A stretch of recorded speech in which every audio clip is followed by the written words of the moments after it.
Tom Cruise sat down on The View to promote his new movie, but Joy Behar had other plans.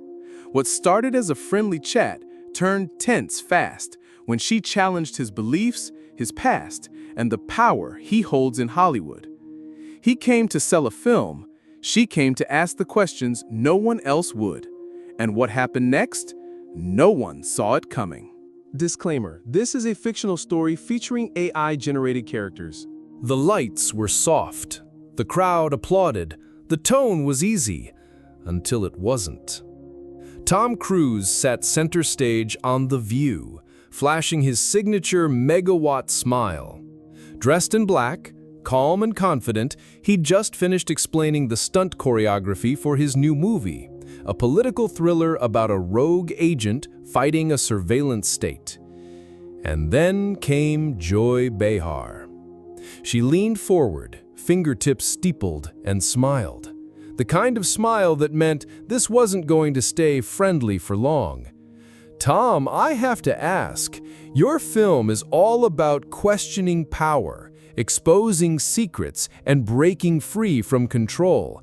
Do you ever stop and think about how those themes mirror some of the, let's say, criticism you've faced personally, especially around Scientology? The air shifted. The audience murmured. A few chuckled nervously. Tom's smile flickered, just for a second. I came here to talk about the movie, Joy, not my faith. And I respect that, Joy replied. But when a public figure stars in movies about defying control while being part of an organization some people say enforces it, don't you think people are going to connect the dots? That was it. The tension wasn't simmering anymore, it was boiling. Tom leaned forward, jaw clenched, but still in control. I make films to entertain and inspire. I'm not here to justify my personal life to a panel of daytime TV hosts. Joy didn't back down. But you influence millions, Tom. You stand for something, whether you admit it or not. And when you sell freedom on screen, people deserve to know what you practice off it. The audience was split. Gasps, claps, even a boo. And just like that, the mission went from promotional appearance to public reckoning. Tom Cruise leaned back in his chair, no longer smiling. He wasn't shouting, not yet. But his famous intensity had taken over. That quiet, laser-focused glare he used in films, it was now locked on Joy Behar. I've spent 40 years in this industry, Tom said slowly, his voice low and tight. And in that time, I've risked my life, literally, to entertain people. I've made movies that brought people hope, excitement, escape. If that's not enough for you, I don't know what is. Joy folded her arms, unmoved. That's not the issue, Tom. No one's questioning your work ethic, but when you lead billion-dollar franchises and stand on top of the world, you don't get to act like questions about your beliefs are off limits. Tom's voice dropped another octave. You think faith is a scandal, Joy? No, she snapped back, but secrecy is. The studio went dead quiet. Even Sunny Hostin looked stunned. There's a difference, Joy continued, her voice firm but measured, between keeping something personal and building a wall around it. When your name is attached to a movement with a controversial history, people have a right to ask. Not because they hate you, but because they're watching, they're wondering, they're affected. Tom shifted forward, elbows on the table, face serious now, deadly serious. You don't know what you're talking about. You sit there behind a desk and throw around loaded words, secrecy, control. You're turning curiosity into accusation. And that's not journalism, that's theater. Joy fired back. So is doing your own stunts at 60, but here we are. The crowd erupted. Some clapped, some winced, some couldn't believe what they were seeing. Tom's jaw tensed. He glanced briefly at Whoopi, who looked like she wanted to say something, but even she knew this wasn't her moment to break. He turned back to Joy. I didn't come here to be interrogated. I came here to celebrate storytelling. but you'd rather tear people down than lift them up." "No," Joy said, leaning forward now. "I'd rather hold powerful people accountable, even when they look like movie stars." The heat was no longer metaphorical, and for the first time, Tom Cruise, the ultimate Hollywood pro, looked like he was about to explode. The room was no longer a studio. It was a battleground. Tom Cruise sat upright, no longer masking frustration. His signature control, the charisma, the calm, had cracked. The words coming next weren't part of any press junket training. This was raw. "You know what's really disappointing?" Tom said, voice shaking just slightly. "That after everything I've done in this industry, everything I've risked, I sit here and get treated like some villain in a tabloid headline." Joy didn't flinch. "You're not being villainized, you're being questioned, and if you can't handle that, maybe you've been living inside your own movie for too long." The crowd gasped. Tom's eyes narrowed. "You talk about accountability, Joy, but where's yours? You sit in this chair day after day throwing accusations at people you don't understand. You weaponize your opinions like facts and then pretend it's journalism."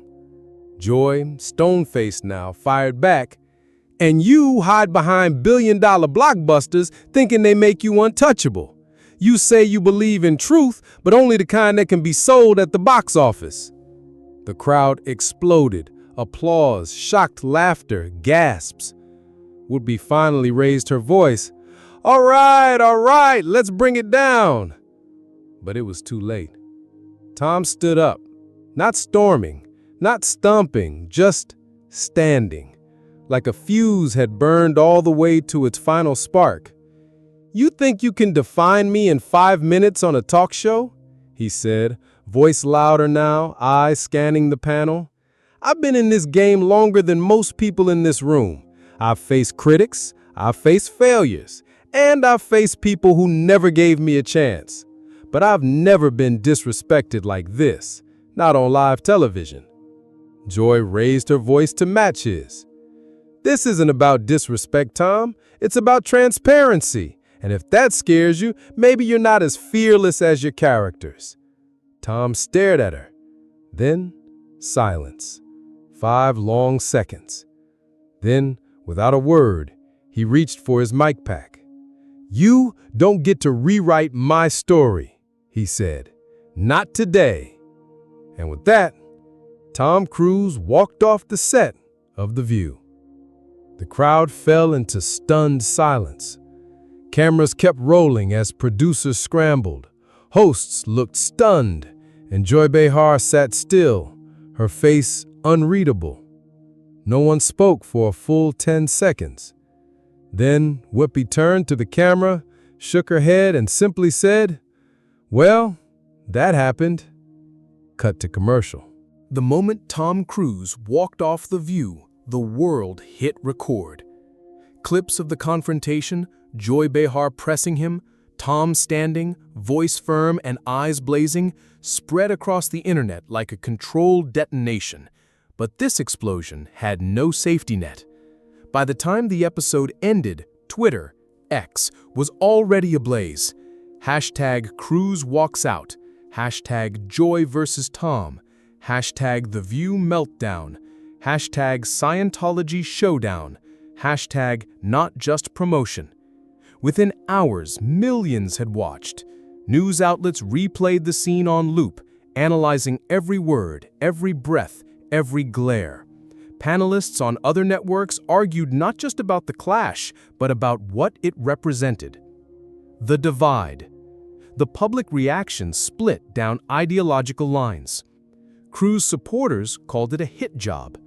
One viral commentator said, "He was ambushed. Joy Behar came with an agenda. Tom had every right to walk." Behar defenders praised her courage. She asked the questions no one else had the guts to ask. It's about time someone challenged the powerful, even when they smile while they speak. YouTube, Reddit, and TikTok filled with edits. Some glorified Tom's stand, set to triumphant music. Others painted Joy as the last voice of truth in a celebrity-washed media landscape. The View, damage and defense. By the next morning, The View's producers issued a carefully crafted statement.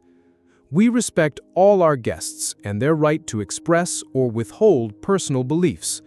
While discussions can grow passionate, our mission remains to foster honest dialogue in front of a national audience. Translation: we won't apologize, but we won't push further. Behind the scenes, things weren't as diplomatic. One executive was overheard saying, "We just lost the biggest star in Hollywood, but we gained the biggest moment in daytime television." Joy Behar, appearing the following day, didn't backtrack.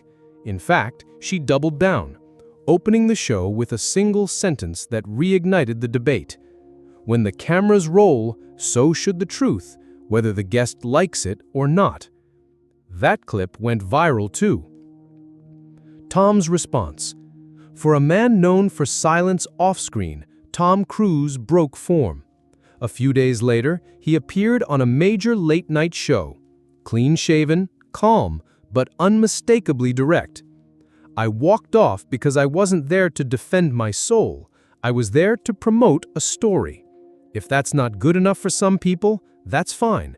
But I don't believe we should turn movie interviews into interrogations. The crowd gave him a standing ovation. But the internet wasn't done with him. A resurfaced clip of a previous Scientology event, years old, now out of context, began recirculating.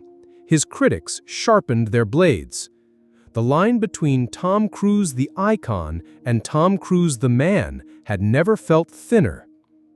Headlines from the fallout. Tom Cruise explodes on The View, a turning point for celebrity interviews, New York Times.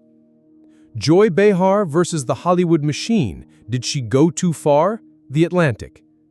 When talk show hosts become truth-tellers and the guests run scared, Vanity Fair.